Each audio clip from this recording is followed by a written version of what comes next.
Perkenalkan, nama saya Darussalam SPDI, Guru Pendidikan Agama Islam. Assalamualaikum warahmatullahi wabarakatuh. Bagaimana kabarnya anak-anak semuanya? Baiklah, sebelum kita memulai pembelajaran kali ini, marilah kita terlebih dahulu berdoa, yaitu dengan membaca Bismillahirrahmanirrahim. Baiklah, untuk kali ini Pak Guru akan menyampaikan materi tentang, ada yang sudah tahu anak-anak sekalian apa materi kita kali ini, yaitu tentang kisah keteladanan Nabi Muhammad SAW. Coba sudah ada yang tahu belum kisahnya? Namun sebelum kita masuk ke materinya, anak-anak harus tahu tujuan kita belajar di materi ini. Wahyu tujuannya. Pertama, anak-anak harus tahu tentang cerita kisah keteladanan Nabi Muhammad SAW. Kedua, anak-anak harus paham dengan kisah keteladanan Nabi Muhammad SAW, yaitu dengan meneladani sikap percaya diri. Itulah tujuan mempelajari materi ini ya anak-anak semuanya. Apakah anak-anak semuanya sudah siap belajar?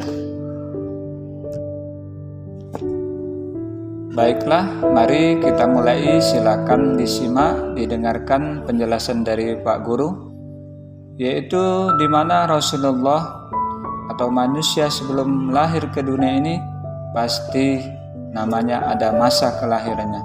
Sama halnya dengan Nabi Muhammad. Nabi Muhammad lahir di kota Mekah, yaitu pada hari Senin tanggal 12 Rabiul Awal tahun Gajah, atau bertepatan 20 April 571 Masehi. Adapun ayah Nabi Muhammad yaitu Abdullah bin Abdul Muthalib, ibunya Aminah Az-Zuhriyah. Nah, Nabi Muhammad SAW ketika lahir dalam keadaan yatim, karena di saat Nabi Muhammad di dalam kandungan umur 6 bulan, di dalam kandungan Nabi Muhammad ditinggal wafat oleh ayahnya. Nah, ketika kelahiran Nabi Muhammad, di mana di waktu itu di Mekah bertepatan dengan penyerangan Ka'bah oleh tentara bergajah dari Yaman yang dipimpin oleh Raja Abraha. Nah, setelah itu Raja Abraha selalu mencoba untuk merubuhkan Ka'bah, tapi gagal terus, dan akhirnya Allah mengutus burung ababil yang membawa batu kerikil dari neraka, kemudian dilemparkan kepada pasukan Raja Abraha, dan akhirnya Raja Abraha dan bala tentaranya semua binasa. Baiklah anak-anak sekalian, kita belajar yaitu tentang sifat wajib bagi Rasul, yaitu ada 4. Yang pertama, sifat wajib yang harus dimiliki oleh seorang Rasul yaitu sifat sidik. Sifat sidik artinya jujur atau benar.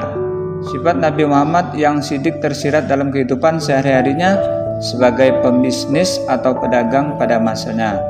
Sebagaimana informasi yang tertera dalam Al-Quran bahwa Rasul memiliki sifat mustahil yang salah satunya mustahil berbohong. Maka Rasulullah dia tidak pernah berbohong karena dia harus memiliki sifat jujur atau benar. Dengan sifat sidik ini Nabi Muhammad SAW menjadi teladan sahabat-sahabatnya dan disegani lawan-lawannya. Dan kemudian sifat yang wajib dimiliki oleh seorang Rasul yang kedua yaitu amanah. Sifat Nabi Muhammad yang kedua yang perlu kita tiru apa tadi nak? Yaitu sifat amanah. Amanah artinya dapat dipercaya. Nabi Muhammad memiliki julukan sebagai Al-Amin yang artinya dapat dipercaya. Nah, sebagaimana yang kita ketahui juga bahwa Rasul mustahil para Rasul memiliki sifat khianat atau berbohong atau mengingkari, dan Nabi Muhammad merupakan salah satu Rasul sehingga dia tidak memiliki sifat khianat. Sifat ini memiliki kekuatan membangun kepercayaan satu sama lain di antara umat manusia. Dan lalu Sifat wajib bagi Rasul yang ketiga yaitu tabligh. Salah satu sifat Nabi Muhammad yaitu tabligh yang artinya menyampaikan. Nah, sifat tabligh dalam diri Nabi Muhammad SAW tercermin dalam bagaimana Nabi Muhammad menyampaikan wahyu dari Allah SWT kepada sahabat dan umatnya. Dan yang kemudian itu menjadi pelajaran penting bagi umat Islam di dunia sampai sekarang. Nah, Nabi Muhammad tidak pernah menyembunyikan apapun sehubungan dengan petunjuk yang disampaikan Allah SWT hanya untuk kepentingan pribadi.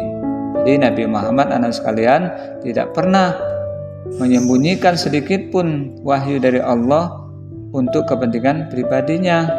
Nah, Nabi Muhammad SAW menyampaikannya sesuai dengan maksud dan tujuan wahyu yang diturunkan Allah kepada Nabi Muhammad, yaitu melalui perantara malaikat.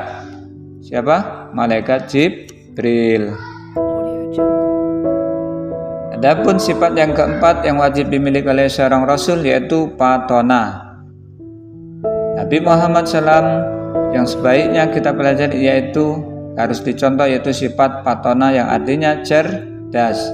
Nabi Muhammad memiliki sifat patona, maksudnya ialah seorang yang dapat menggunakan kecerdasannya. Nabi Muhammad SAW memaksimalkan kemampuan intelektualnya untuk melakukan dakwah dan berdagang. Baiklah anak-anak semuanya, kita sudah belajar tentang kisah keteladanan Nabi Muhammad SAW hari ini. Apakah anak-anak semuanya sudah jelas semua? Baik, Pak Guru akan mencoba bertanya kepada anak-anak semuanya. Tadi sudah dijelaskan tentang kisah keteladanan Nabi Muhammad. Di antaranya bahwa Nabi Muhammad atau seorang Rasul mempunyai 4 sifat yang wajib dimilikinya. Yang pertama apa? Sidik artinya jujur. Kedua, amanah artinya dapat dipercaya. Ketiga, tabligh artinya menyampaikan. Terakhir atau keempat, fatona artinya cerdas.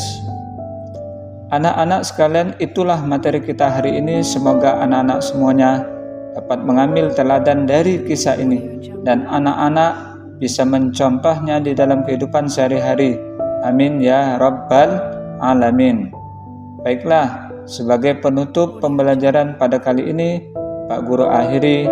Assalamualaikum warahmatullahi wabarakatuh.